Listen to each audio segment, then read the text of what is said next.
O sea, tiene que venir, el test de alcoholemia obviamente es más o menos trucho, digamos, tendrían que sacarte, esperen que voy a cerrar acá y tendrían que sacarte sangre para hacerlo. No se puede minimizar Zoom durante la reunión de Zoom, aceptar. Bueno, esperen que cierro esto, ahí está. Bueno, comparto pantalla, espero que no me saque de nuevo. Estoy grabando, bien. Sigamos. Bueno, absorción y distribución del etanol. Dijimos 20% en el estómago, 80% en el enterocito, rápido, se puede enriquecer por leche, grasa y aceite, se distribuyen todos los tejidos, cerebro, corazón, hígado, fundamentalmente son los 3 órganos más afectados, el volumen de distribución es amplio, se elimina por metabolismo hepático, oxidativo, siguiendo una cinética no lineal o de orden cero. Un repasito de lo mismo que vimos anteriormente. Justamente la cinética no lineal es, digamos, se elimina una misma cantidad en términos de gramos o mililitros por tiempo. O sea, en este caso es concentración plasmática por tiempo, y esta es la cinética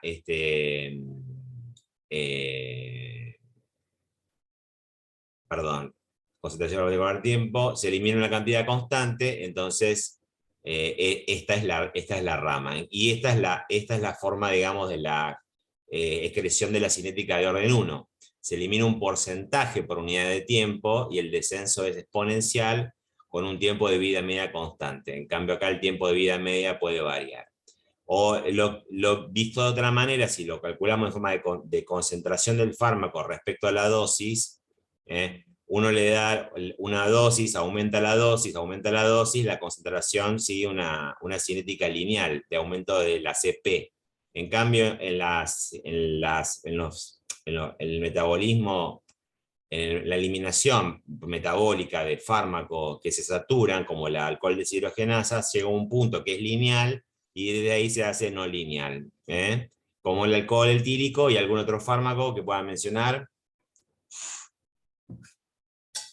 ¿El paracetamol? No, el paracetamol tiene la glutatión transferasa.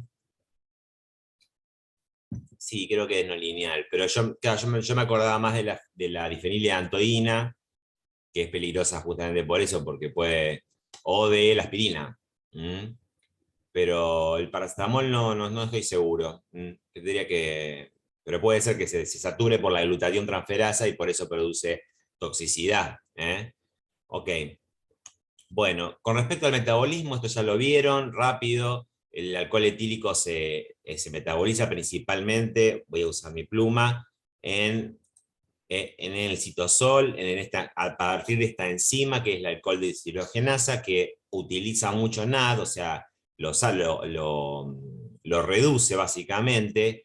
O sea, se llama alcohol deshidrogenasa. ¿Qué le hace el etanol? Le quita un protón, se lo da a un NAD, a un NADH, y se forma un NADH. Y se obtiene un metabolito citosólico muy tóxico llamado acetaldehído, que rápidamente ingresa a las mitocondrias para ser transformado por su propia enzima, la acetaldehído deshidrogenasa, también reduciendo a NAD. A partir de esto se obtiene acetato o ácido acético, luego se transforma en acetilcolina y está destinado a ingresar al ciclo de Krebs, pero no puede ingresar al ciclo de Krebs, o sea, está bloqueado el ingreso de acetil-CoA al ciclo de Krebs. ¿Por qué razón?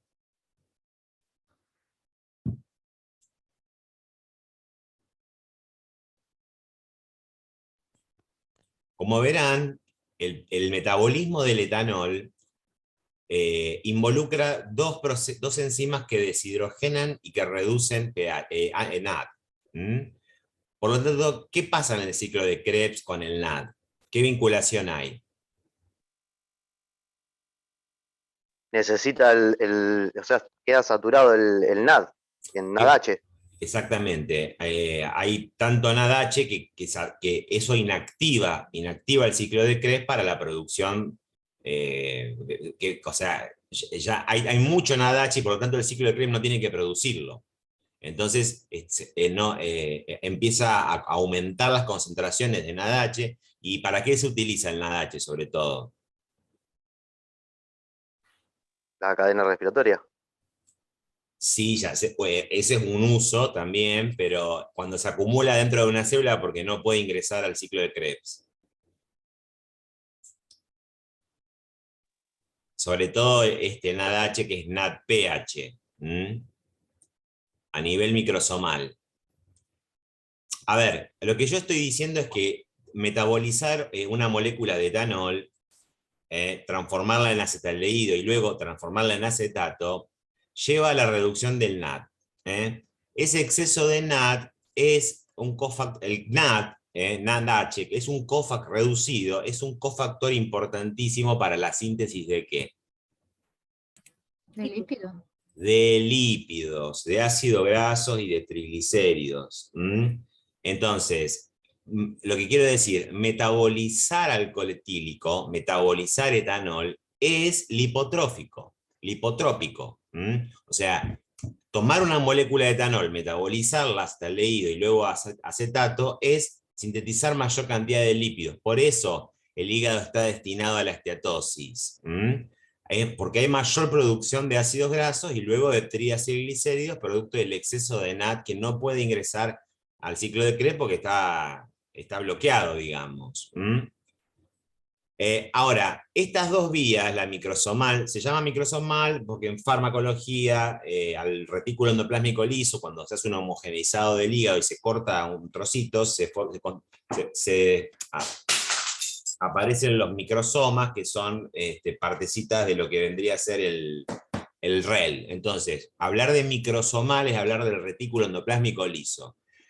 Y a nivel citoplasmático está la catalasa, pero estas dos vías, ¿cuándo son usadas estas dos vías? Son insignificantes en el metabolismo habitual. Imaginen ustedes, una vaso de cerveza, todo se encarga el alcohol de deshidrogenasa y la acetaldehído de deshidrogenasa. Cuando se satura la primera. Bien, ustedes, yo esto lo dibujo siempre en los pizarrones. Imaginen que el alcohol de deshidrogenasa es como un pulpo que tiene varios brazos. Entonces tenemos etanol, o sea, tenemos un paciente que viene consumiendo, por ejemplo, 2 botellas de vino por día. O sea, 2 litros de vino por día, crónicamente, obviamente está abusando del etanol, es un alcohólico, es un etilista crónico, y un fin de semana, por alguna crisis vital, X, empieza a tomar la dosis habitual y agrega un litro de vodka y un litro de caña. Entonces, ¿qué pasa con tantas moléculas de etanol? El pulpo obviamente no tiene tantas manos, se satura, quedan dando vuelta y bollando moléculas de etanol, que ¿dónde van? Obviamente son aceptadas a las vías alternativas. Las vías alternativas, ya sea la microsomal o la de las catalasas, son muy perjudiciales porque la superfamilia de la isoenzima 6P450, en este caso la 6P2E1, lleva a la síntesis de más acetaldehído y de más NADH, NADPH fundamentalmente. O sea, produce más tóxico, que es este es el tóxico, el peligroso, y en este caso también lleva a la producción de acetaldehído, y no solamente eso, sino que lleva a la producción de ¿qué? Fíjense, que obviamente es transformado en agua, pero se produce, ¿qué es H2O2? Radical libre. Un radical libre, peróxido de hidrógeno, agua oxigenada. O sea que ya, obviamente que si es mucho, se va a acumular y no se va a transformar en agua. Profe, yo tengo una duda.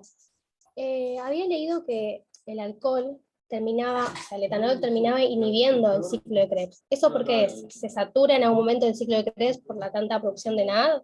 Exactamente, porque el ciclo de Krebs tiene la función de sintetizar NAD. Entonces, como hay tanto NAD ya reducido, producto de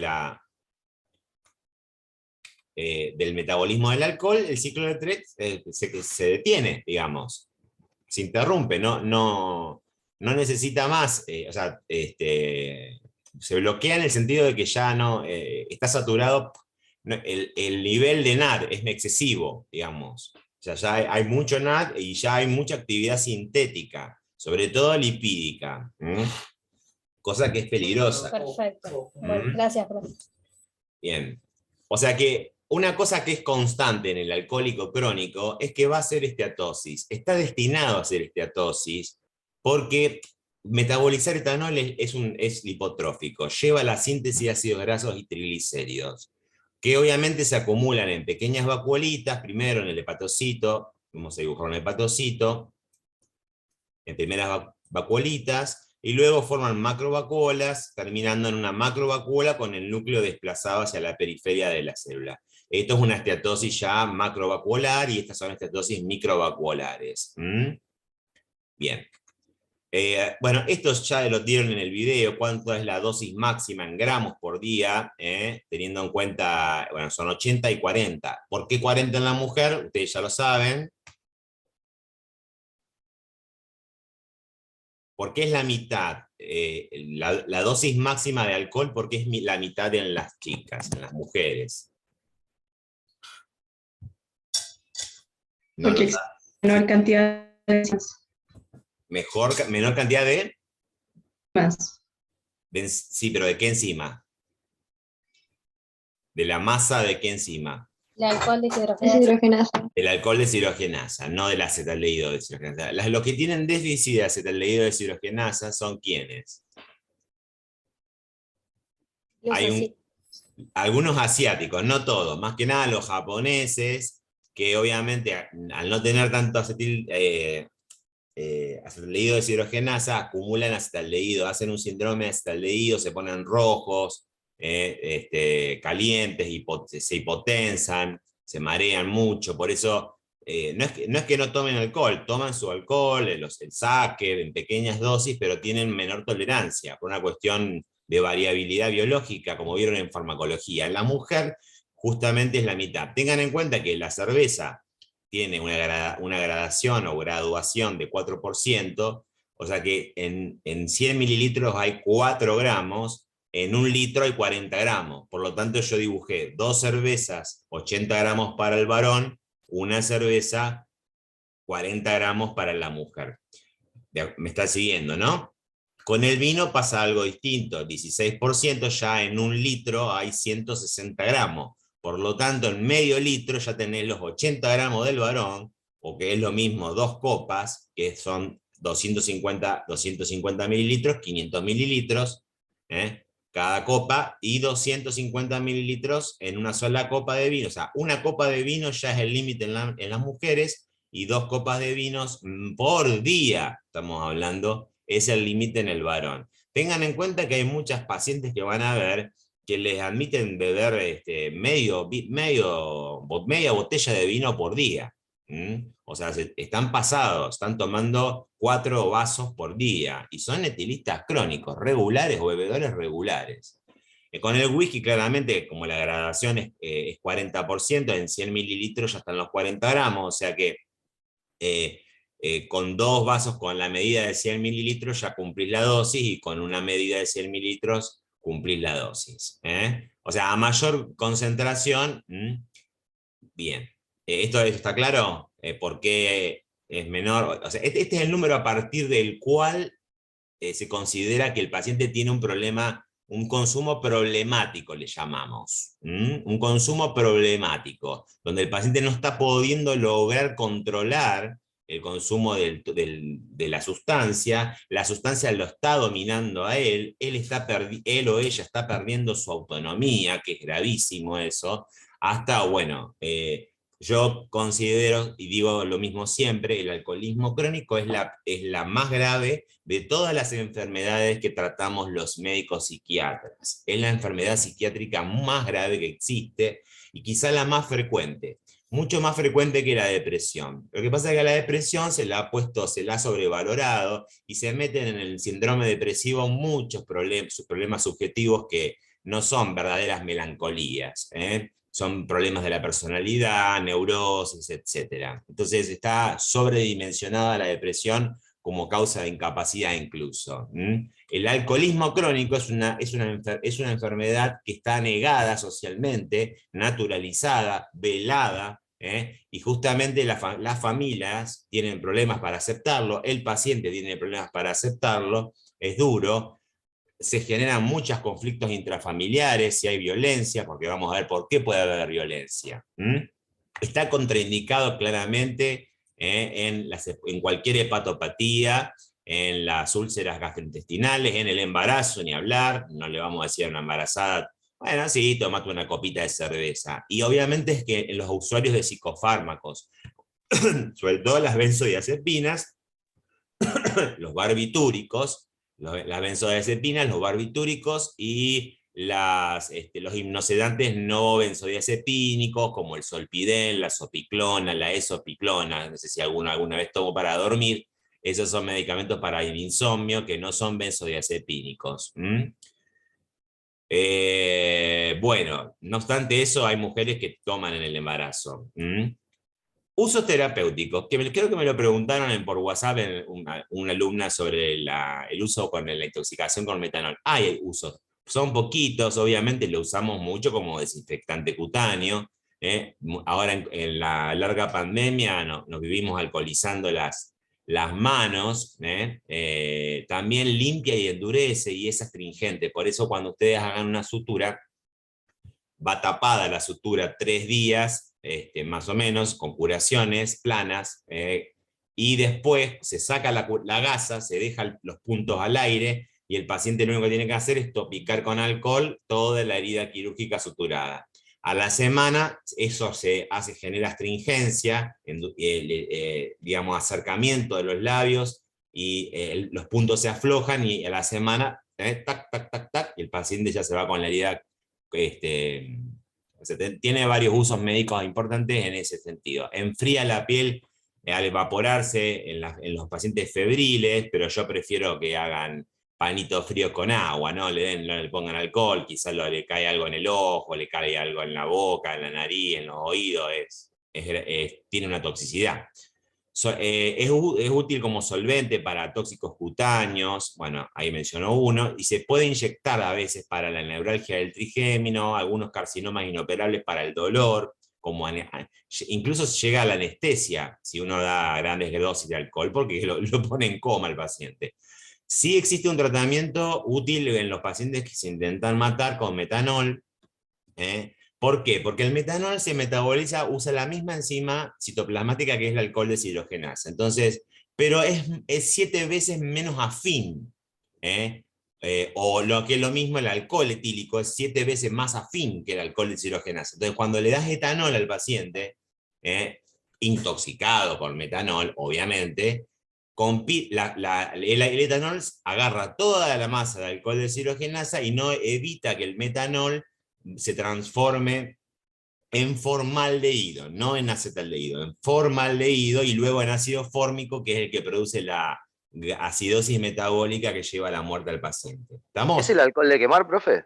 El alcohol de quemar también está en las lacas, pinturas, anticongelantes, bueno, sí, y el alcohol de quemar, claro. El alcohol de quemar es el ejemplo clásico que puede haber ingestión accidental en los chicos, en ese caso, bueno, pero por lo general son ingestas suicidas, autolíticas, de autoeliminación. Y ahí Profe, obviamente... Sí. Perdón, y por vía inhalatoria también se produce intoxicación porque es como muy fuerte el olor del metanol. También, ¿Sí? sí, ¿Se puede? sí. Puede, si son grandes dosis, pero tiene que ser ingerido, Tiene que ser ingerido, tiene que absorberse e ir al hígado, porque para llegar al hígado por vía inhalatoria no lo veo. No lo veo. Es muy... no sé si... ¿Vos te referías a esos chicos que se drogan con Poxipol y eso? Sí, pensaba en todo eso, que no sé Pero si es la vía, pero... no sé si es metanol lo que aspiran, es otra cosa, me parece. No lo sé, la verdad. Que tendrán, son obviamente tóxicos, pero probablemente tenga etilenglicol, me parece, si mal no recuerdo. Bueno, obviamente cuando hablamos de alcohol tenemos que hablar del sistema nervioso central, como primer lugar donde hace el impacto farmacodinámico. Bueno, ahí les puse también que se eliminan más o menos 30 mililitros de alcohol en 3 horas, que es lo mismo que decir 120 miligramos por kilo por hora. Es la tasa promedio del metabolismo, que es la fracción fija de la cinética no lineal o de orden cero que les comenté. O sea que más o menos, si ustedes se tomaron 1 litro de cerveza, fíjense la cantidad de horas que van a demorar en eliminar. Bueno. Tienen que saber que el alcohol etílico es un depresor. Es un depresor, claramente. Voy a cambiar de color. Es un depresor del... No, este no. Es un depresor, se llama inespecífico del sistema nervioso central. Lo que hace es unirse a los canales iónicos de dos sistemas. Digamos, en el sistema nervioso central hay un neurotransmisor que es el inhibitorio por excelencia, que es el GABA. ¿Se acuerdan de esto, no? El ácido GABA aminobutírico. Es el inhibidor por excelencia. Se acopla a su receptor, permite el pasaje de sodio, y eso despolariza la membrana y produce inhibición. Eso es lo que hace, por ejemplo, el clonazepam, el alprazolam, el lorazepam, el diazepam, que incluso son antiepilépticos. Producen una inhibición a nivel de GABAérgica, entonces potencian el efecto del GABA. En el caso del alcohol, lo que va a hacer es, como depresor del sistema nervioso central, va a aumentar finalmente la acción del GABA.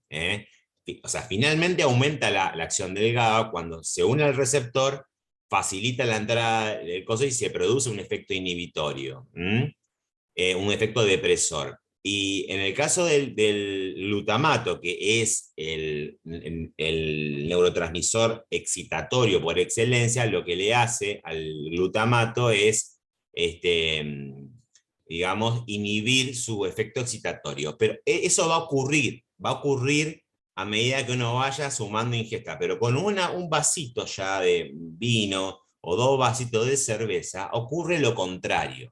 Ocurre un proceso de inhibición de inhibiciones, que se dice, es decir, lo que le hace al GABA es en realidad potenciarlo, hace una inhibición de una inhibición inicialmente, y lo que le hace al glutamato sobre el receptor NMDA, los barbitúricos actúan sobre el otro receptor, es potenciarlo. Entonces, esa es la explicación por la cual inicialmente se produce un estado de euforia o un estado de excitación. A ver, vuelvo a repetir. Esta molécula es depresora, claramente, y lleva al coma, a la depresión de todo, de la respiración, la depresión cardiovascular. Obviamente, porque es un depresor, obviamente, de los sistemas, o sea, deprime más los sistemas inhibitorios GABA y bloquea la vía inhibitoria, la vía excitatoria del glutamato. Pero inicialmente, a dosis bajas, se comporta al revés, se comporta inhibiendo, digamos, las inhibiciones y potenciando las excitaciones. Por esa razón, inicialmente está la fase que se llama de payaso, y luego la fase de mono, donde hay euforia, aumento de la sociabilidad y los lazos sociales, excitación psicomotriz, desinhibición de la conducta, más locuacidad, el paciente habla más. Pero bueno, a medida que va aumentando la cantidad de alcohol, uno ya empieza a sentir sueño. Con respecto al sueño, disminuye lo que es la latencia del sueño, reduce el REM, que es un momento de Rapid Eye Movements del sueño, del inicio, con pesadillas, se reduce el sueño profundo y su calidad, es fragmentado, o sea, es un mal dormir, genera menor cantidad de sueño y menor calidad de sueño. Tiene un efecto diurético por inhibición de la hormona antidiurética. Obviamente cuando ustedes han comprobado que cuando consumen etanol, les da muchas ganas de ir al baño, van al baño constantemente. De hecho, en los deportes se les da cuando le hacen pruebas, se les da una cervecita a los futbolistas para que produzcan, para que vayan a orinar, por esta inhibición de la ADH, de la neurohipófisis. Luego claramente tiene un efecto, si hablamos de la intoxicación aguda, cardiodepresor, con bradicardia, etc., hipoglucemiante, miorrelajante uterino, eso en el agudo. Vamos a ver después qué le hace el alcohol al corazón crónicamente, porque acá el problema no es una intoxicación aguda grave, el paciente se te puede morir, o puede hacer una complicación grave, que ahora vamos a ver cuál es. Pero termina con dosis mayores, estamos hablando ya de 400 miligramos decilitros de depresión respiratoria, hipotermia y coma. Esta es más o menos la evolución. Pero yo quería que entiendan por qué, digamos, esta cuestión histórica de por qué, siendo el alcohol una sustancia depresora, produce esta cuestión euforizante, esta cuestión inicial de desinhibición. Si ¿por qué es excitatorio al principio? Bueno, por una cuestión de inhibición de inhibiciones, y de inhibición también de procesos y de potenciación, perdón, de lo excitatorio. ¿De acuerdo? ¿Está claro o más o menos? Sí, Sí, profe. profe. Bueno, Sí, profe. obviamente si vos le agregás un psicofármaco como una benzodiazepina, un antidepresivo, un antipsicótico, se potencia el efecto depresor del sistema nervioso central. Por eso los que usan psicofármacos siempre me preguntan a mí los pacientes, ¿puedo tomar un vaso de cerveza? Sí, tomate un vaso de cerveza alguna vez, no pasa nada, no es que está contraindicado, no es una contraindicación absoluta, sí en la embarazada ni una gota. Bueno, en la intoxicación aguda se van produciendo alteraciones a medida que aumenta la concentración en gramos por litro, que tiene obviamente cuando se llega, por ejemplo, a los 300 miligramos de decilitro, ya hay depresión respiratoria y el paciente empieza a convulsivar. Hace una crisis comicial, hay que medicar, básicamente lo que hace es... Fíjense que el nivel legal, bueno, ahora en Rosario es 0, pero en otras provincias sigue siendo 0,5. Ya antes del 0,5, la respuesta motora está enlentecida. Hay una disminución de la habilidad del pensamiento, hay una alteración de la coordinación y la precisión. O sea que fíjense que antes de 0,5 ya hay problemas de motricidad. Hay una respuesta motora lenta, y de pensar, y de concentrarse. Entonces, esa es la razón por la cual el que maneja nunca debe tomar. Y por eso estoy muy de acuerdo con el proyecto de alcoholemia cero o alcohol cero en Rosario, aunque al sector gastronómico le ha pegado mucho, pero bueno, yo creo que después se va a imitar el modelo estadounidense, donde se designan en un grupo el conductor designado, valga la redundancia, y ese no tiene que manejar. Perdón, no tiene que tomar, va a manejar. Y van rotando, ¿de acuerdo? Después de 0,5 claramente no hay coordinación motora y el juicio no está conservado, hay inestabilidad afectiva, disartria, o sea, dificultad para hablar, nistagmo, que son movimientos oculares rápidos, hipoestesia, disminución de la sensibilidad, y mucha clínica vegetativa, hipotensión, náuseas, vómitos, sudoración, ya empieza a entrar lo que se llama la fase de chancho. Ahora vamos a pasar por la... Después, obviamente, el paciente muere por depresión respiratoria, bueno, la incontinencia de esfínter y el coma son los estadios finales. Pero bueno, la primera etapa es del mono, del payaso, con 60 miligramos de decilitro. Ya disminuyen reflejos, hay discoordinación, y acá hay euforia, desinhibición conductual, entonces te hace estas payasadas, la primera etapa del mono. Hay una primera etapa del payaso, con 40 miligramos de decilitro, pero bueno, vamos a poner la del mono en la primera, La segunda es la del león. El paciente está muy intoxicado, muy desinhibido y muy agresivo, sobre todo si tiene una base de agresividad. No todos los que consumen se ponen violentos. Tiene que haber, digamos, algo a nivel del lóbulo frontal, o algo a nivel experiencial, o algo a nivel inconsciente que lo haga, que desinhiba obviamente todo eso que tiene reprimido, y son las peleas que se producen en los intoxicados con cifras entre 100 y 150. Se llama la fase de león. En la tercera etapa es la fase de chancho, con 200 miligramos de decilitro. Obviamente ya el paciente no controla esfínter, se hacen pis, caca, vomitan donde está. Bueno, yo dibujé acá hay un chancho ahí vomitando, por eso, bueno, en esta etapa, como depende del grado de ebriedad, llevarlo a tu casa y no sabes dónde vive, pedir ayuda, bueno, con 400 miligramos de decilitro se produce ya el coma y la muerte. Vamos, eso sería básicamente la secuencia en concentraciones que preguntan en farmacología, básicamente, porque lo que yo hablé de límites legales no lo preguntan mucho, lo preguntan más bien la fase, digamos, en función de la concentración plasmática. Bien, vamos al consumo crónico. El consumo crónico tiene muchos efectos adversos neurológicos, y una de ellas, voy a hablar solamente de una de ellas, las otras las mencionaré, que es la encefalopatía de Wernicke. La encefalopatía de Wernicke es una grave encefalopatía que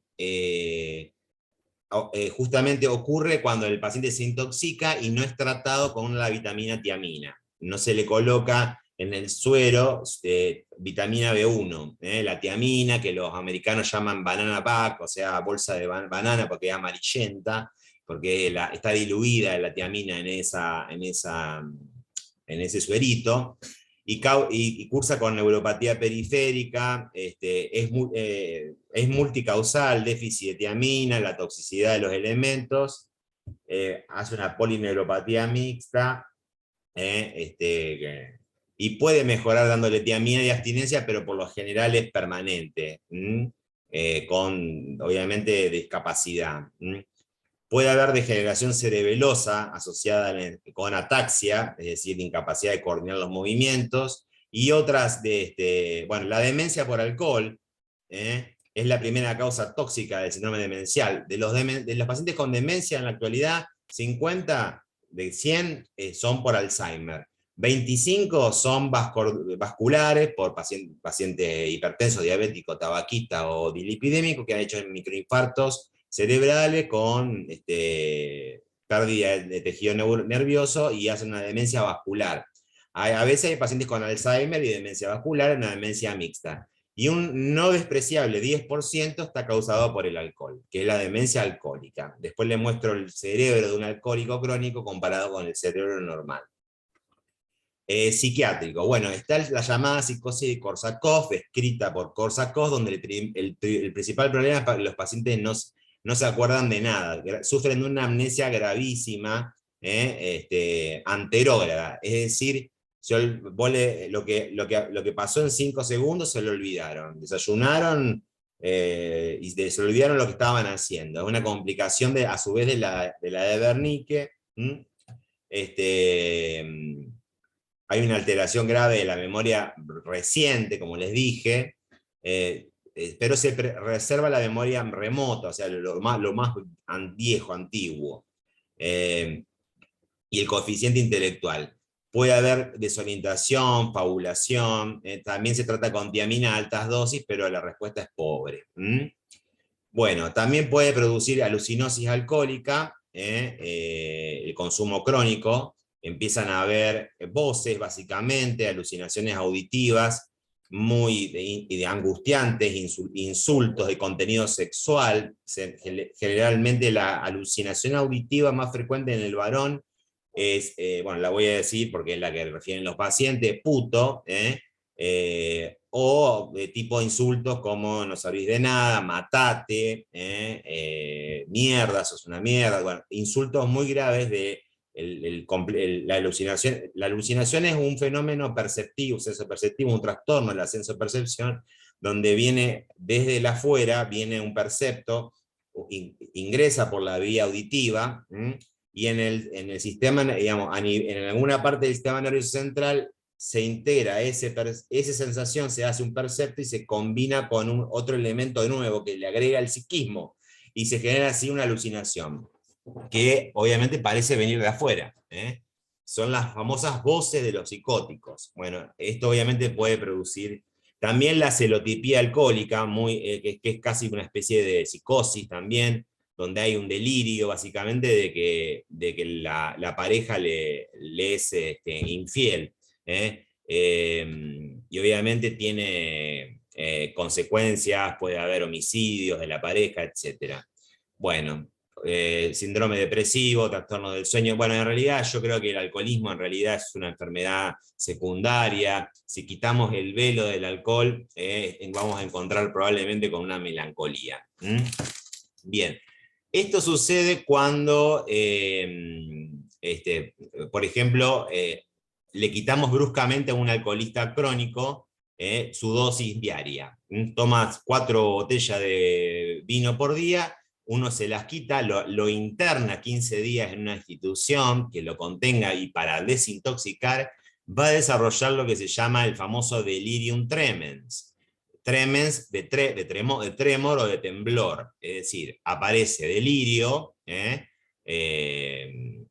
o sea, delirio sobre todo con paranoia, pero generalmente es ocupacional.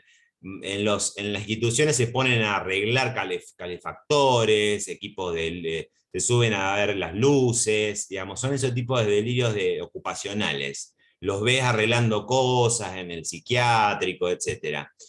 También alucinan, ven pequeños animales, también insectos, y también tienen alucinaciones escenográficas, donde ellos actúan, donde están en una escena o hacen que cocinan.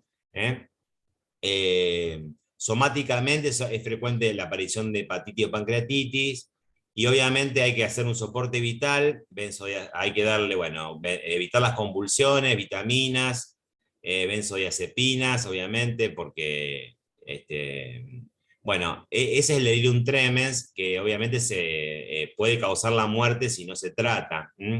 El consumo elevado produce alucinosis alcohólica, que ya lo dijimos. Hay alucinaciones auditivas, pero el delirio es raro, y cuando cede el consumo, se va, las voces se van. Generalmente se trata con 1 o 2 ampollas de haloperidol y Mastrapax, o haloperidol solo, y si es necesario a los 30 minutos otra ampollita de haloperidol, y ya con eso deja de escuchar las voces que tanto lo molestan. Bueno, fíjense lo que es un cerebro normal, lo que es un cerebro de una persona con Alzheimer, con aumento de las cisuras y estrechamiento de las circunvoluciones, de los surcos, perdón, y las circunvoluciones, y obviamente, y esta persona tiene mucho más atrofia cerebral, con circunvoluciones muy adelgazadas, grandes surcos, que causa una demencia es muy neurotóxico el alcohol. Bueno, para ver un poquito de lo que evalúan en semiología, les traigo el tamizaje, o la escala de Cage, que en inglés significa Cutting Down, Annoyed, Guilt, Eyed Open. Es decir, es un cuestionario fácil de 4 preguntitas, que detectan, digamos, el riesgo de dependencia al etanol. Cutting down significa la capacidad de cortar, digamos, o dejar la bebida. Annoyed es irritable o enojado. Guilt, culposo. Y eye opened es el abrir los ojos a la mañana, despertar. Bueno, justamente las preguntas van en ese sentido. ¿Ha pensado usted que debería disminuir el consumo de alcohol o la bebida? Bueno, cutting down. Por ejemplo, te dice no. Hay personas que le han criticado su forma de beber, cosa que le genera enojo a alguien que vos le decís, para un poco de tomar, estás tomando mucho, pero déjame echar, déjame joder, se va a otro lado y tiene... no. ¿Se ha sentido mal o culpable por su forma de beber?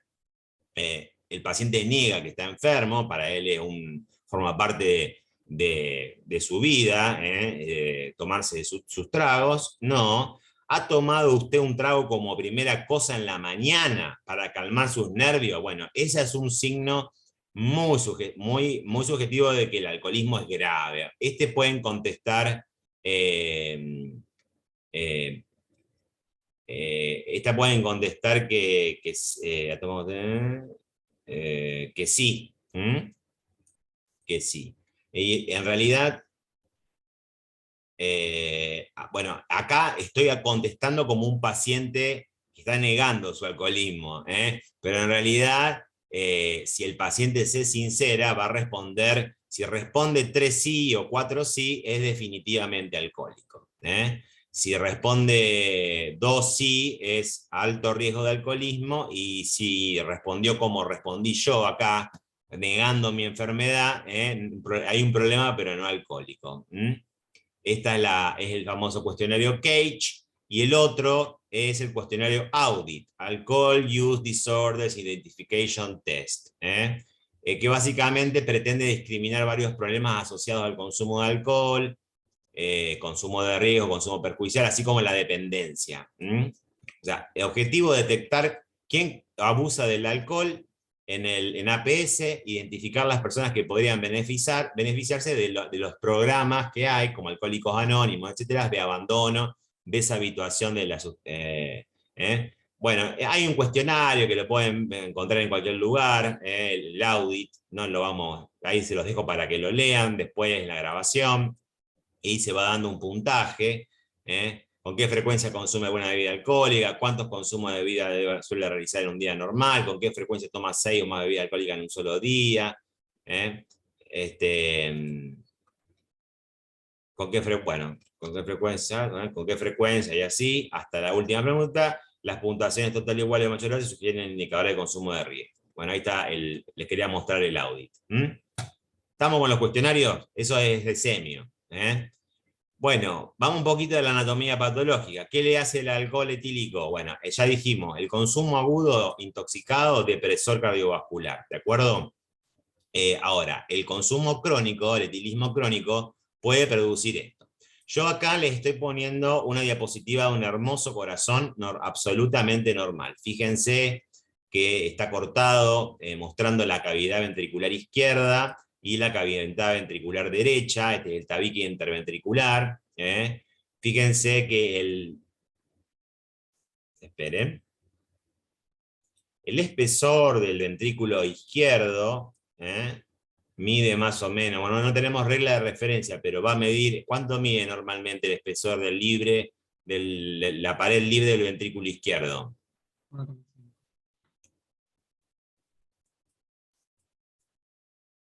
1,3 a 1,5 centímetros. Acuérdense que si supera eso hay hipertrofia, si es menor a eso hay atrofia o fibrosis. Fíjense qué lindo que se ven las columnas carnosas, es toda esa sustancia, todo acá también, toda esa sustancia muscular que ayuda al corazón a fundamentalmente acercar las paredes y actuar de bomba. Hay de primer orden, como estas, que sostienen cuerdas tendinosas de las valvas. Hay otras que van de pared a pared como esas son de segundo orden. Hay otras que son de tercer orden que digamos, barrenan, digamos, el interior del endocardio, digamos, sin ir de pared a pared.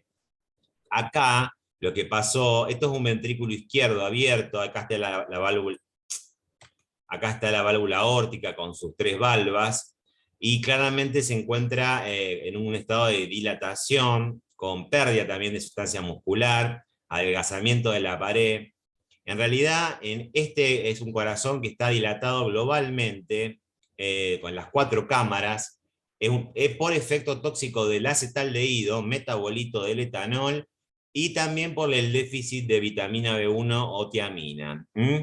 Esto, y les voy a contar, bueno, este puede haber sido el corazón de Diego Maradona. Él sufría esta enfermedad llamada miocardiopatía dilatada. Maradona era un alcohólico crónico. Ese era su problema, su enfermedad psiquiátrica de base. Él consumía alcohol todos los días, se le acercaba alcohol. él no quería internarse porque no iba a poder tomar nada de alcohol. Las otras sustancias son accesorias, pero él básicamente era un alcohólico. Claramente la miocardio... Bueno, quiero aclarar una cosa. La palabra miocardiopatía no significa sencillamente patología del miocardio, ¿de acuerdo? La palabra miocardiopatía fue elegida por la Organización Mundial de la Salud para, agrupar un número de patologías, que son 3 nada más, que se diagnosticaban por descarte, que eran la miocardiopatía dilatada, la miocardiopatía hipertrófica y la miocardiopatía restrictiva. Eran 3 entidades que eran idiopáticas, no tenían una causa conocida, o sea, eran diagnosticadas por descarte porque no eran cardiopatías hipertensivas, cardiopatías isquémicas, cardiopatías infecciosas, cardiopatías autoinmunes, y se descartaba entonces como, y se le dio el nombre de miocardiopatía. Por lo tanto, ojo cuando hablen en Chagas, crónico, de la cardiopatía chagásica. No digan miocardiopatía chagásica, digan cardiopatía chagásica crónica. No es una miocardiopatía, es una cardiopatía chagásica crónica. ¿Está claro el término miocardiopatía? ¿Quedó claro? Bien. Sí. Lo que sucedió luego es que se descubrió, la más frecuente es la dilatada, se descubrió la causa. Primero se lo asoció íntimamente con el consumo de crack, es decir, el clorhidrato de cocaína caro, en los 80 en Estados Unidos era muy consumido y muy caro, entonces los sectores más pobres, por así decirlo, lo diluían con éter, se quemaba eso en una cuchara y se aspiraba el contenido. Esa forma era una forma de abaratar el costo y de aumentar la potencia de la cocaína, del clorhidrato de cocaína, lo que acá llamamos Paco. Eso es el crack. Muy, muy cardiotóxico. En los pacientes que toman cocaína o mueren infartados, o mueren con un ACV, o bueno, o mueren con un síndrome febril, maligno, que se llama, no me acuerdo el nombre, bueno, pero generalmente tienen arritmias, cuadros isquémicos por vasoconstricción, bueno. Y después se demostró que el alcohol etílico estaba muy vinculado, sobre todo el acetaldehído y el efidecilamina. Y ahí ya cerramos el caso, y yo siempre hablo del caso de Maradona porque fue paradigmático. ¿De qué se termina muriendo? ¿De una descompensación de qué? Estaba todo edematoso y cianótico.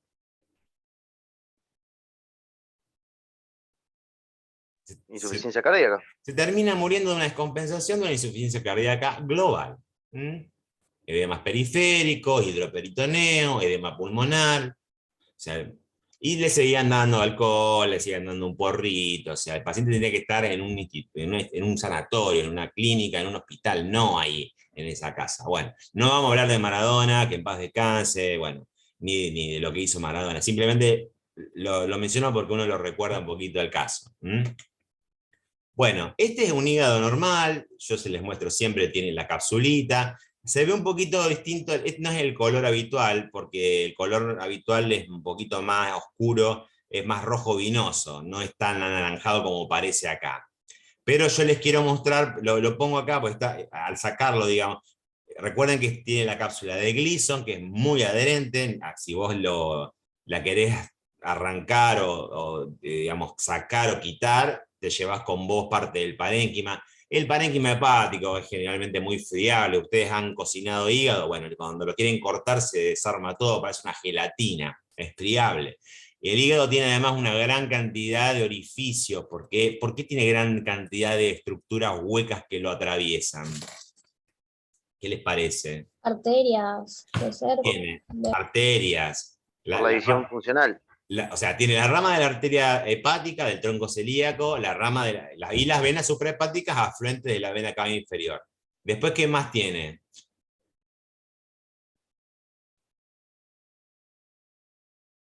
¿Qué dijeron de algo de funcional? Por la división funcional, tiene la división de cada de los 8 segmentos funcionales, digamos. Pero tiene, Son- sí, pero ¿qué estructura vascular agrega además de las venas suprahepáticas y las ramitas de la arteria hepática? La vena porta. Las ramas de la vena porta, exactamente, tiene como una triple o doble circulación, ¿eh? Y además agrega otro sistema hueco, ¿eh? Como glándula que es, ya no vascular, sino de epitelio simple, cúbico simple, que transporta algo hacia un lugar. La vía biliar. La vía biliar, intrahepática, extrahepática, la vesícula biliar, etc. Pero los canalículos biliares, los conductillos biliares hacen que se vea tan atravesado por estructuras huecas. Bueno, ahora yo les pongo un hígado que está claramente distinto en su color y en su aspecto.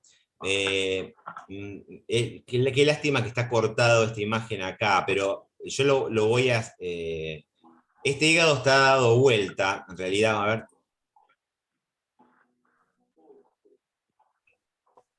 Tendría que estar así. El hígado, ¿cómo se corta? Se agarra, el hígado tiene lóbulo derecho, lóbulo izquierdo, y yo no sé si les expliqué en mis laboratorios, se corta en tajadas de adelante hacia atrás, como si fuera un pan lactal, en tajadas o en lonjas. Y por lo tanto son cortes, diría, que son perpendiculares ¿a quién? ¿A qué? ¿A qué eje?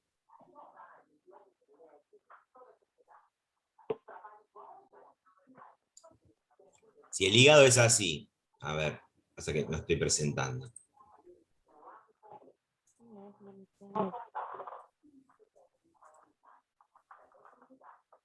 El hígado es así, ¿no? Ligamento falciforme. ¿Y el eje mayor del órgano cuál es? Horizontal. Horizontal, de derecha a izquierda. Entonces, si yo hago cortes en lonjas, en tajadas, como un pan lactal, ¿qué tipo de corte o plano de sección estoy utilizando? Vertical. No, son Perpendiculares. son perpendiculares al eje mayor, pero ¿qué tipo de cortes son en definitiva? ¿Horizontal? No. Transversal. Transversales. Ustedes cuando hablen de planos de sección o corte, no se metan con mucho, no hagan lío. Hablen de dos tipos de incidencias. Hablen del corte horizontal o transversal, que es perpendicular al eje mayor del órgano, y hablen de un corte longitudinal. El corte longitudinal va a ser no perpendicular al eje mayor del órgano, sino paralelo, exactamente. Entonces, bueno, volviendo al hígado, yo voy a dibujar, no lo tengo acá, pero seguro que está así, miren, hago la continuidad del borde. ¿Cuál es qué es esto en el hígado? ¿Y qué es esto? ¿Y qué es esto? Hacia adelante tenemos el borde anterior, borde Bueno, pero posterior. está bien, pero yo pregunté qué era esto primero. Primero el hígado tiene 3 caras. Después hablemos de los bordes. La cara anterior, la cara... No, esta cara Esta es superior. superior. Esta cara es posterior, claro. Y esta cara, la del ilio, es la cara Inferior. inferior. Consecuentemente, se constituyen 3 bordes. El borde postero superior, el borde postero inferior, y este borde que se llama anterior.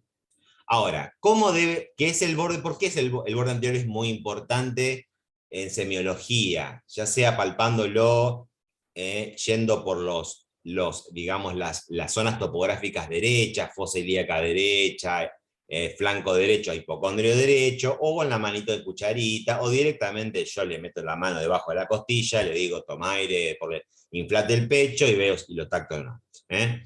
Hago un poquito más de maniobra para ver si lo identifico, generalmente no lo palpás. Pero si lo palpás y está normal, ¿cómo debe ser este borde anterior del hígado? ¿Cómo debe ser?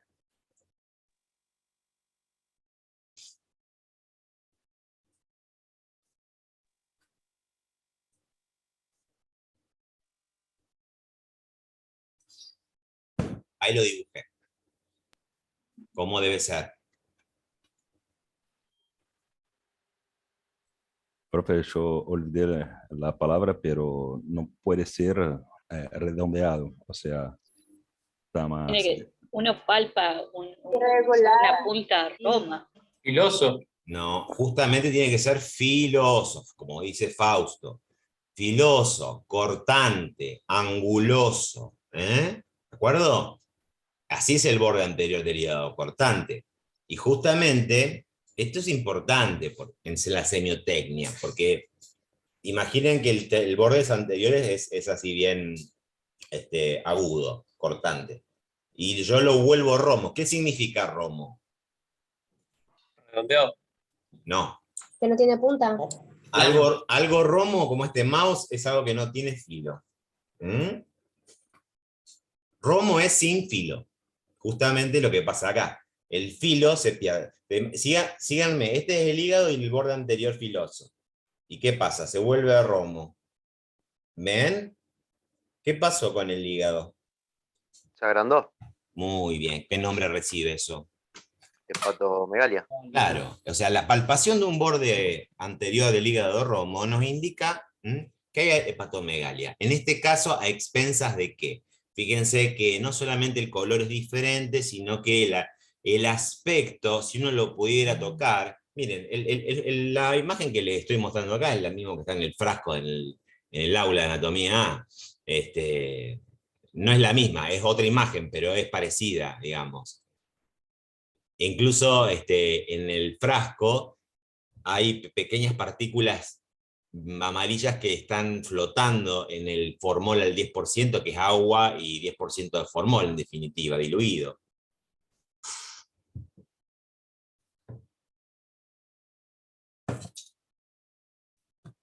Chicos, ¿qué es esto? Estamos hablando de alcoholismo crónico. Lípido. ¿Y quién es esteatosis? Esta es el hígado graso del alcohólico. Bueno, la única causa de hígado graso no es el alcoholismo, ¿no? Pero es una de las más importantes. Primero, o sea, y es masiva. Fíjense que afecta a todo, o es difusa, global, masiva, como quieran llamarla. El aspecto es grasiento, untuoso, como si fuera una manteca, mantecoso, pueden decir también, y el color es amarillento. Justamente es un pan de manteca, está todo el hígado así, se detecta en la ecografía tranquilamente en estos pacientes, porque ¿qué les parece? ¿Cómo rebotarán los ecos? Y habría más. Entonces, ¿qué indicará el ecografista? Y una hepatomegalia. O sea, una hígado. Sí, ya sé, pero con respecto a la ecogenicidad del parénquima hepático. ¿No se ve blanco? Hiperecoico. Le dirá que hay una hiperecogenicidad hepática, claro, compatible con esteatosis, probablemente si es difusa. ¿Ok? Bueno, ¿por qué el paciente alcohólico hace esteatosis? Primero, ya lo dijimos. ¿Alguien lo puede repetir? Forma vacuolas de grasa. Sí, ya sé, pero ¿por qué? Esteatosis es la acumulación Hay intracelular. mucha formación de NAH.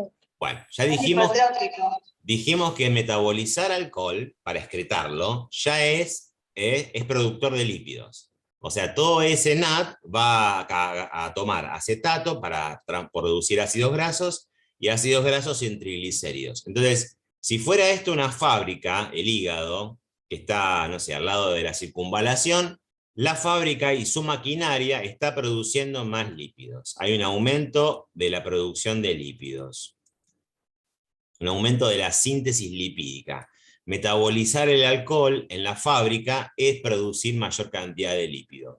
Por otro lado, en segundo lugar, llega un momento en que el alcohólico crónico de muchos años de evolución se sostiene con las calorías que le da cada gramo del etanol, sacia su apetito. ¿Cuántas calorías da un gramo de alcohol? 7. 7. ¿Y de glúcidos y proteínas? 4. ¿Y de lípidos? 9. Muy bien. Bueno, en el caso del alcohol da 7, eso genera una cierta saciedad. También hay alguna saciedad que viene de las leptinas del ácido del adipocito, pero el centro del hambre está inhibido, por lo tanto el paciente se convierte a la larga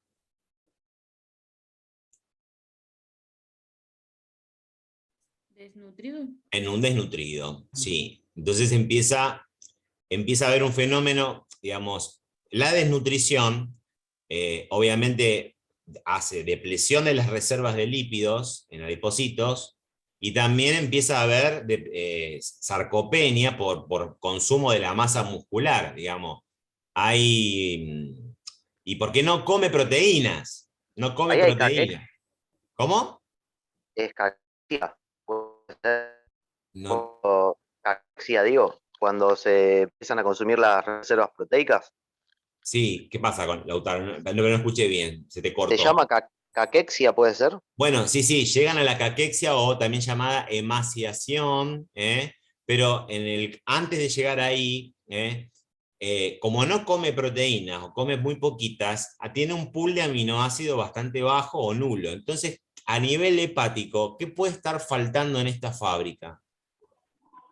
Transportadores de lípidos. Transportadora. ¿Cómo se llaman esas proteínas que sacan lípidos del hígado? Sería la apoproteína A. Serían las apoproteínas. Muy bien. La A y otras. Apoproteínas. Apoproteínas. Para sintetizar una apoproteína, el hígado necesita aminoácidos. Si no consume aminoácidos el paciente, no tengo transportadores. Entonces la fábrica en circunvalación no me puede sacar los camiones de la fábrica para la ruta. Entonces me quedan acumulados los lípidos dentro del hepatocito. Otra vez. Bueno. Tercero, si hay un aumento de la lipólisis periférica, ¿qué es lo que ocurre?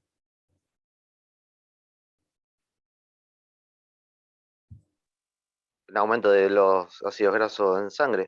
Aumento de los ácidos grasos libres. ¿Y dónde van a parar esos ácidos grasos libres? Al hígado.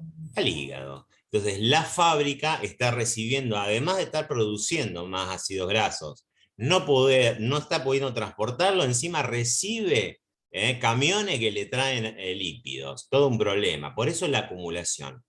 Y hay una cuarta causa de la esteatosis hepática, que es cuando ya el acetaldehído, el propio etanol, el agua oxigenada, empiezan a dañar las maquinarias, sobre todo microsomal, y la célula ya no puede ensamblar nada y no puede sacar nada y queda totalmente, o sea, sería ya, digamos, por un daño, digamos, de la maquinaria, ya por la toxicidad de todas las moléculas. Ya cuando esto está ocurriendo, daño maquinaria. Cuando esto está ocurriendo, la esteatosis está lindando y está muy, digamos, está digamos, casi por llegar o despertar, ¿qué cosa? ¿Qué otra forma de hepatopatía alcohólica? ¿Cirrosis? No, no me lo vuelva cirrótico ya. Hepatitis. Una hepatitis. Si la hepatitis alcohólica, gente, se despierta por la agresión del propio acetaldehído, del agua oxigenada, de todos los compuestos tóxicos que genera el metabolismo de grandes dosis de etanol. Eso necrosa la célula, y en la necrosis de la célula por los tóxicos, ¿qué hacen? ¿Qué pasa con una célula que es necrosada por tanto acetaldehído? Algunas son lesionadas subletalmente y hacen edema o cambio hidrópico, que se llama balonización, pero otras son necrotizadas. Y la sola presencia de una célula necrótica, ¿qué sucede? ¿Qué sucede con eso? Inflamación. Una respuesta inflamatoria, liberan ADP, ácido úrico, y ¿qué leucocitos llegan para fagocitar y dilisar esas células muertas? Macrófagos.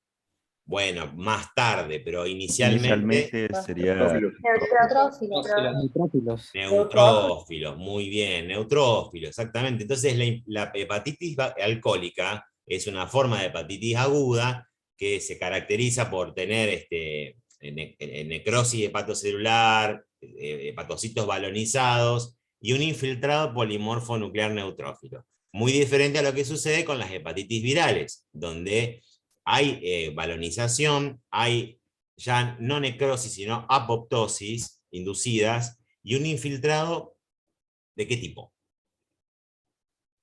Leucocitario sería. Monomorfo nuclear, sí, pero ¿qué tipo? Linfocito. ¿Y qué más? Cuando uno pide un laboratorio de hepatitis B, ¿qué pide también? Anticuerpos. ¿Quién produce un anticuerpo?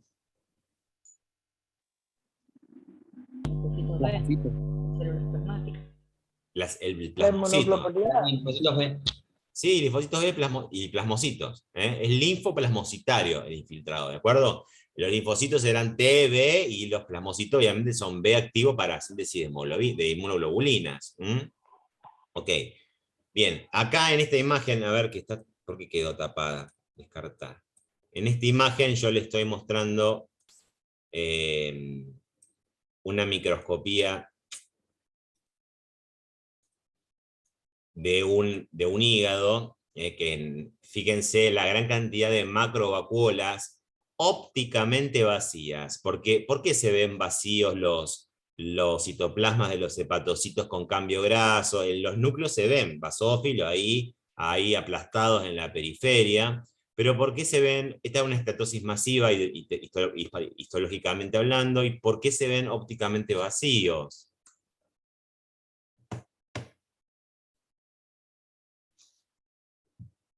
¿Alguien sabe? O sea, cuando algo con hematoxina y eosina se ve vacío, puede indicar tres cosas: que hay agua, que hay lípidos o que hay glúcidos. Pero ¿por qué ocurre con los lípidos esto? ¿Alguien lo leyó por allí?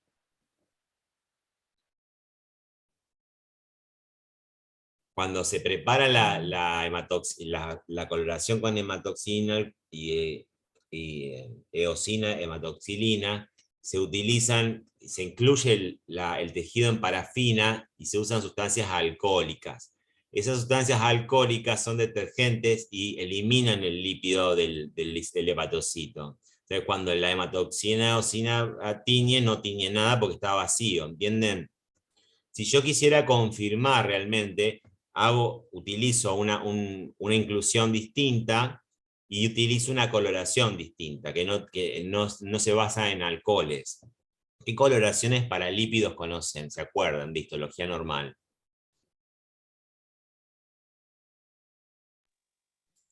La Sudán. Los sudanes, ahí Negro, creo que negro se usaba. El sudán negro, el sudán rojo también, el oil red también. Bueno, esos te van, ahí está, hay un sudán anaranjado, que vos ves la vacuola anaranjada. Eso si querés confirmar que es una esteatosis y no otra cosa. Pero generalmente no hace falta porque con la historia clínica y esto. Bueno, con estas tres imágenes le quiero reflejar qué le va pasando al hígado a un alcohólico crónico. Healthy es sano. Esta es una lonja, una tajada de un hígado sano. Fíjense cómo se vuelve fatty, esteatosis. Fatty en inglés, esteatosis. Está agrandado, fíjense, está aumentado de tamaño. Fíjense, y está claramente amarillento y de aspecto grasiento. Y luego vamos a ver la cirrosis, que ya la cirrosis se caracteriza por la presencia de toda esa esos nódulos, que son micronódulos, miden menos de 3 milímetros, y que también presenta, fíjense, en el parénquima, que es micronodular, focos amarillentos. ¿Qué son estos focos amarillentos?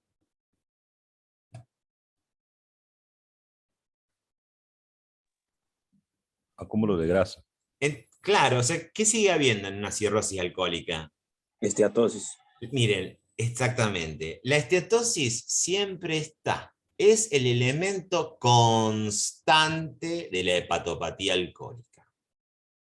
¿Eh? Profe, ¿no disminuye de tamaño también en cirrosis? No te escuché. ¿El hígado no disminuye de tamaño? Al principio no. Al principio aumenta de tamaño por un fenómeno de hiperplasia, de hepatocitos remanentes, y luego sí se termina produciendo una gran digamos, un cuadro cicatrizal crónico, inflamatorio, que termina por hacerlo chiquitito al hígado, en una roca, y muy, obviamente, insuficiente. Pero al principio, ojo, y no cualquier tipo de cirrosis, sobre todo no esta, sino la otra cirrosis. Esta es la cirrosis más frecuente que van a encontrar como médicos, por alcohol, lejos. Es la primera causa de cirrosis en el mundo occidental. Digo esto porque una vez un coordinador de área dijo que la primera causa eran los virus hepatotrópicos. Quizá esto quedó escrito en algún lado y quiero remarcar que no es así. Es el alcohol lejos del 50-60% o casi el 70% de las causas de cirrosis. Y sí, está en segundo lugar la llamada cirrosis post-hepatitis. Post-hepatitis. No solamente a virus hepatotrópicos, no el A, perdón, BC solamente, sino también incluimos ahí las hepatitis autoinmunes o hepatitis tóxicas por alguna otra molécula tóxica. Después están otras cirrosis, la biliar, que se ve el hígado verdoso, de la cual hay dos tipos: la cirrosis por acumulación de hierro, por hemosiderosis o hemocromatosis, que se ve achocolatada, amarronada; la cirrosis de Wilson, que se produce por acúmulo de cobre. ¿Ustedes entienden qué es la cirrosis? No lo tienen que estudiar en injuria, pero la cirrosis no es una enfermedad. La cirrosis es el estadio final o la forma anatómica final a la que arriban muchas enfermedades crónicas hepáticas, por lo tanto es una hepatopatía crónica, cirrosis. Pero es como Roma y todos los caminos que confluyen a Roma. Bueno, todas las enfermedades hepáticas crónicas confluyen en la formación de un hígado cirrótico. En este caso, el alcohol etílico. ¿Cómo es que lo hace? Bueno, primero les voy a mostrar, así está graficada una hepatitis alcohólica. Esto es un glóbulo, un hepatocito con grasa, con macrovacuolas de lípidos. Profe, disculpe. Los chicos que estábamos antes con defensa están preguntando si vamos a tener nuestra clase o cómo va a ser el tema. Que esperen un cachito, son las 8:15, que terminamos con alcohol, y que esperen un cachito y esperen a las 8:30 más o menos. Dale, les aviso, listo. Que se conecten al link de ellos. Listo. Bueno, gracias. Acá fíjense que hay hepatocitos con esteatosis, con las macrovacuolas desplazando el núcleo hacia la periferia. Todo lo que se ve negrito acá son células necróticas, ya dañadas por el acetaldehído. Y el infiltrado, fíjense, van a encontrar fundamentalmente, a ver, quiero encontrar un leucocito, son leucocitos acá, un polimorfo nuclear neutrófilo. O sea, y hay otra cosita que aparece en los hepatocitos, que es esto. En las hepatitis alcohólicas suele aparecer esto, un cúmulo hialino, acidófilo, amorfo. Hialino, ¿saben qué significa? Viene de hialos.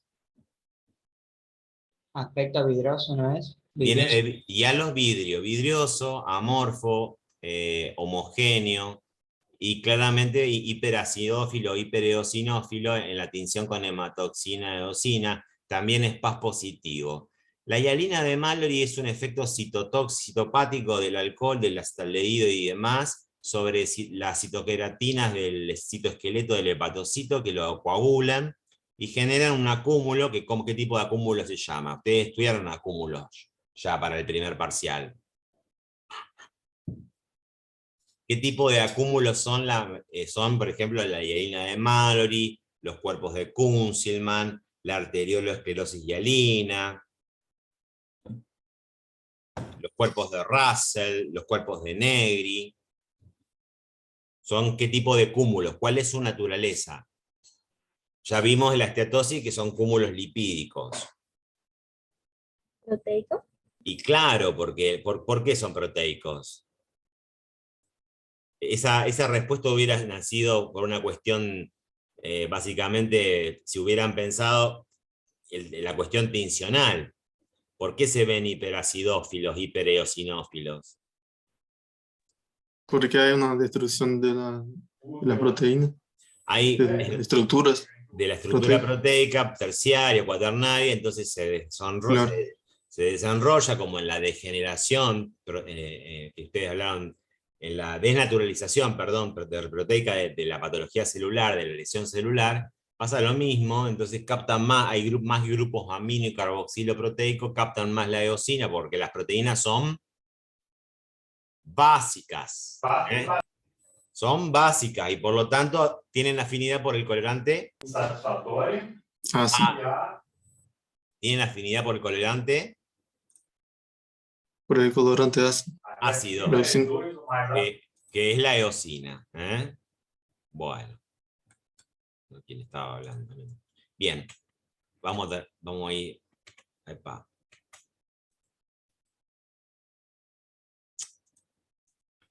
Bueno. Sobre la hepatopatía alcohólica, y ya terminamos con esto, sí, con el hígado vamos a hablar solamente de esto. Ustedes no tienen que hablar de cirrosis alcohólica, pero el consumo crónico de alcohol, fíjense, el consumo crónico de alcohol le va a producir al hígado esteatosis. ¿En qué porcentaje? 90-95%. Por eso yo dije que dentro de la hepatopatía alcohólica, el cambio graso es un elemento casi constante. Esta es la referencia bibliográfica. Bueno, ahora, ¿qué pasa? ¿Cómo llegamos de acá, de la esteatosis, a la cirrosis? Acá tenemos la hepatitis alcohólica, que está contribuyendo, y otros factores de riesgo que también están contribuyendo, como la obesidad, el hecho de ser mujer, el patrón de consumo, el tabaquismo, el HIV, hepatitis virales como comorbilidad, que afectan esta secuencia, esta cadena secuencial. En un momento dado, el efecto del acetaldehído y el propio etanol empiezan a generar fibrosis. A ver, cuando yo estudié cirrosis alcohólica, hace, no sé, 23 años, qué sé yo, no me acuerdo, o más, la idea era cómo llegaba el alcohólico a la cirrosis.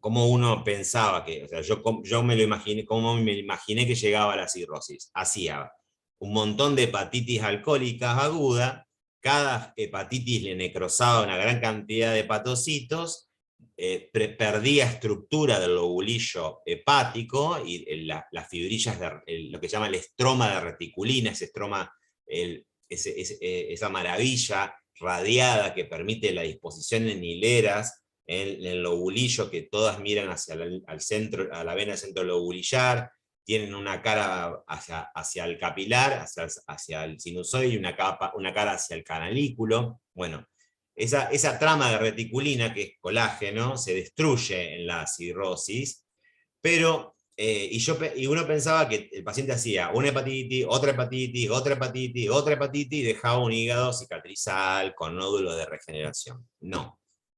Se comprobó que no es así, que las hepatitis alcohólicas, digamos, contribuyen a la evolución a la cirrosis, que no todo alcohólico crónico hace cirrosis, fíjense el porcentaje, 8 a 20%, lo que indica, o sea, que la cuestión esa de que todos los alcohólicos crónicos o borrachos crónicos, como lo llama el borracho del pueblo, el borracho de la familia, va a ser cirrosis, eso es un mito. Solamente es un porcentaje alto, 8 a 20%, no es menor, pero fíjense que no todos lo hacen, la mayoría no la hace, y eso obviamente demuestra que existe una susceptibilidad en cada paciente para hacer o no cirrosis alcohólica. ¿Y dónde reside el problema en la cirrosis? Se descubrió que existe un componente, una célula que antiguamente se la subestimaba, se la consideraba solamente como acumuladora de una vitamina. Ustedes si hicieron los ejercicios del laboratorio, hay una pregunta que dice, ¿qué célula del hígado, dónde se almacena la vitamina A?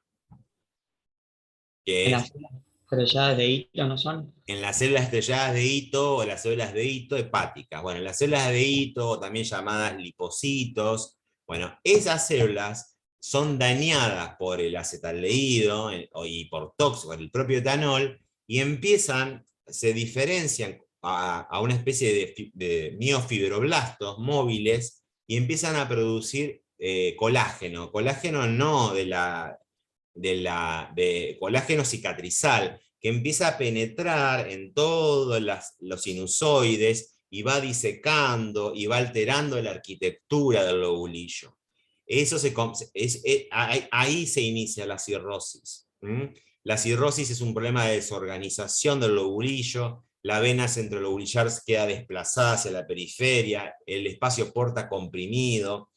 Hay un problema es un laberinto donde la circulación hepática de la vena porta, sobre todo, le cuesta llegar a la vena suprahepática. Entonces el hígado está como bloqueado y la sangre de la vena porta no puede franquear el hígado para llegar a la suprahepática y llegar al corazón derecho.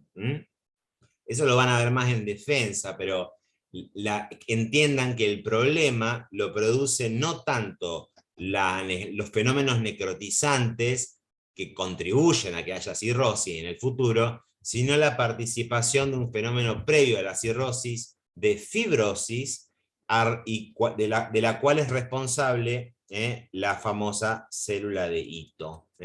Esto es importante porque se está estudiando a la célula de hito cómo bloquearla, justamente para que no... bloquearla justamente para que no produzca fibrosis. Fíjense que esto es un hígado cirrótico. Profe, Sí. una consulta antes, que no entendí muy bien. ¿Qué nace con que las células de hito empiecen a generar estas fibrosis? ¿La destrucción de las células de hito? ¿Cómo es? No, la toxicidad del acetaldehído y del propio etanol. Ah, sí, gracias. Su agresión la vuelve una célula miofibroblástica. Se descubrió que tiene actividad, como en su momento se descubrió que los miocitos de la túnica media de las arterias eran responsables de producir la cicatrización de las placas de ateroma, porque no había fibroblastos en las arterias. Entonces no se sabía quién producía el colágeno. Bueno, se descubrió que los miocitos se convertían en fibroblastos, una especie de miofibroblastos, y producían ese colágeno. La cirrosis, fíjense que contiene esteatosis alcohólica, es micronodular, bueno, y después va a ser macronodular, no importa, eso es un tema de defensa. Terminamos entonces con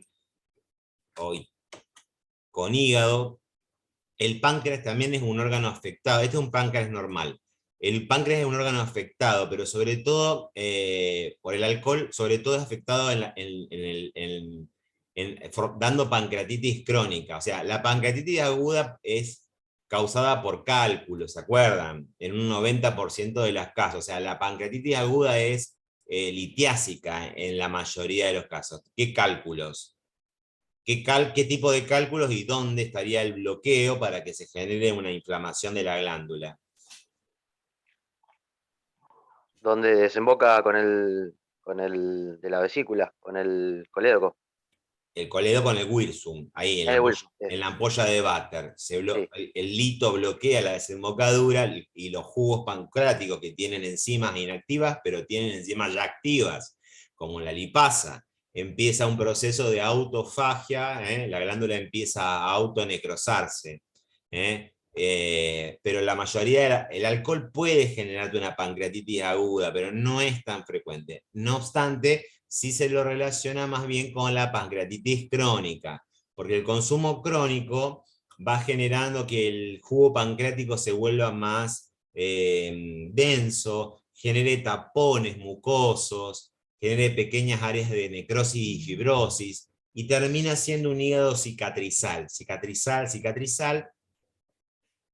perdón, un hígado no, un páncreas. Termina siendo un páncreas cicatrizado, esto es un páncreas cicatrizado, que ha perdido componente glandular exócrino y endocrino. Por lo tanto, el alcoholismo crónico, también por pancreatitis crónica, te puede convertir al alcohólico en qué paciente, en qué tipo de paciente. Si no produce jugo pancreático, porque no tiene glándulas de secreción endocrina, exócrina,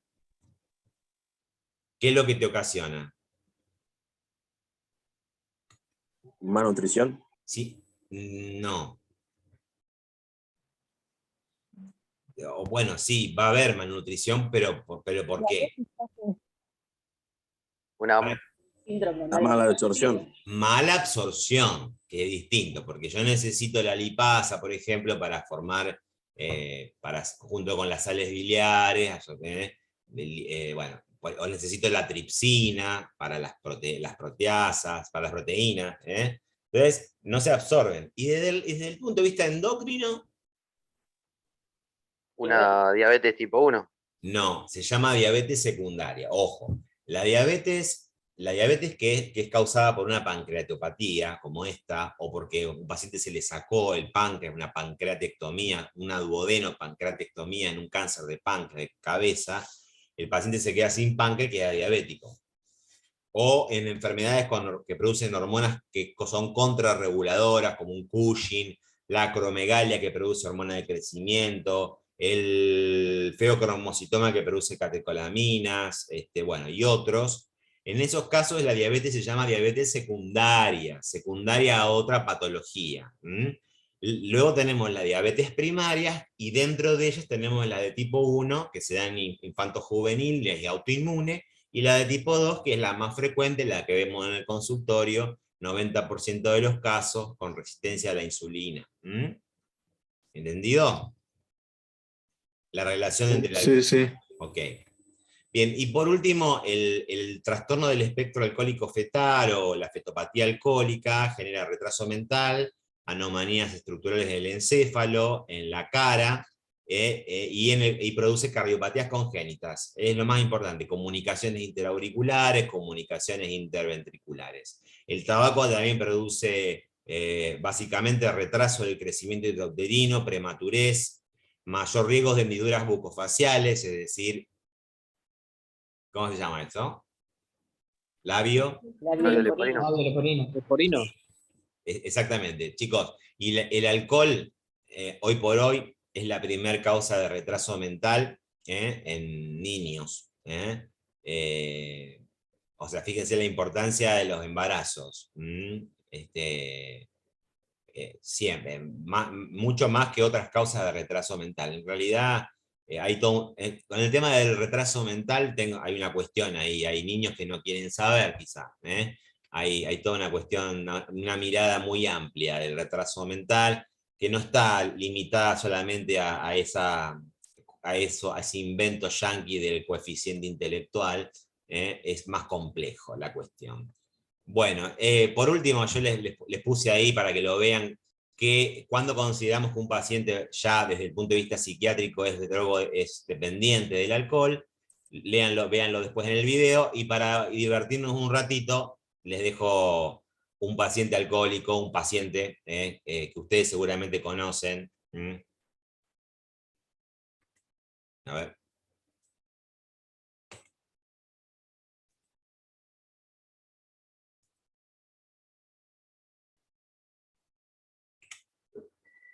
Vengo a la Junta de Alcohólicos Anónimos. Tercera puerta a la izquierda. Junta de la tercera edad. No, cocina en microondas. No, espere. Junta de la tercera edad. Me llamo Ned. ¡Hola, Ned! Llevo 4000 días de no beber. Fue mi primer y último desarmador.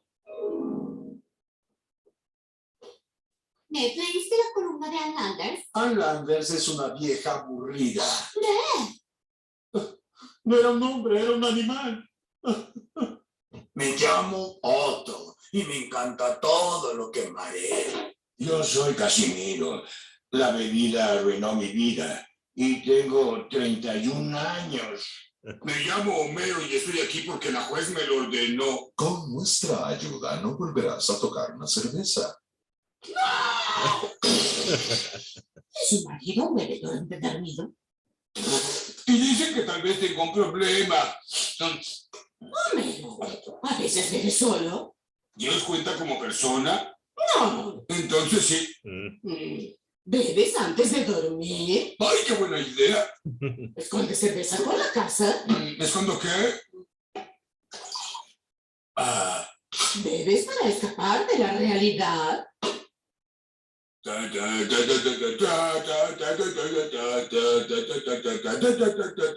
Homero, quiero que hagas algo por mí. Lo que quieras. Deja de tomar cerveza un mes. He hecho ni una cereza más.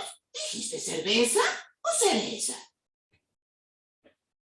Cereza. Por favor, Homero. Yo sé que puedes hacerlo. Bueno, desde mañana nada de cerveza. ¿Qué fue ese ruido? Es que dije, te amo. Bueno, muy gracioso, ¿no? Bien ahí, sí, sí. Muy gracioso y muy lamentable. Bueno, vamos a dejar este tema para lo voy a grabar, Desnutrición y Injuria por Tabaco, y después se los paso linkeado a los grupos de Injuria, ¿de acuerdo? Pero vimos más que nada, me interesaba ver etanol, todo lo que es fármaco, semio y anatomía patológica, para que lo tengan bien armadito para tenerlo ya incorporado. Lo ven en la unidad de problema del accidente, también se puede tratar como causa de retraso mental, como causa de, bueno, el paciente que tiene, no me acuerdo, hay otra unidad de problema donde puede participar, no me acuerdo, la que va de vacaciones, no sé, no me acuerdo. Pero desnutrición lo dejamos para después. Los chicos que están de viaje de secundaria, algo así. No sé si está Saupe todavía. Sí, no, la verdad que no. Han cambiado las de 2022, pero ustedes recuerden que, bueno, los que están aquí en esta sala, que van a rendir final, rinden con sus unidades problemas con las cuales cursaron, ese es su derecho. Los que están cursando actualmente Injuria rinden el final con las actuales unidades problemas, que son menos, no son 10, son 8, creo. Pero los temas son los mismos, así que, en definitiva. Claro, no ha cambiado mucho. Bueno, pero yo quería más que nada ver alcohol. Bueno, los dejo que... Profe, sí. Una pregunta. Yo soy de otra comisión, o sea, yo tenía hoy y lo recuperé con usted. Bueno. ¿Cómo podría, como por el presente? Muchos me escribieron por WhatsApp por esta cuestión, les dije que me pasaran a mi WhatsApp personal nombre completo, legajo y docente. Yo le mando un mensaje a tu docente con tus datos para que te ponga el presente respectivo del cuarto taller. Dale, listo, profe, muchas gracias. Bueno, y la parte que queda deudada se la subo a mi canal. Listo, gente, disculpen los inconvenientes con el tema luz, pero pudimos hacer algo por lo menos, ¿no? Algo productivo y se aprendieron algo nuevo quizás. Bueno, chicos, nos vemos. Muchas gracias. Chao, nos vemos. Muchas gracias, profesor. Gracias, profe. Estudien mucho. Gracias, profe. Chao.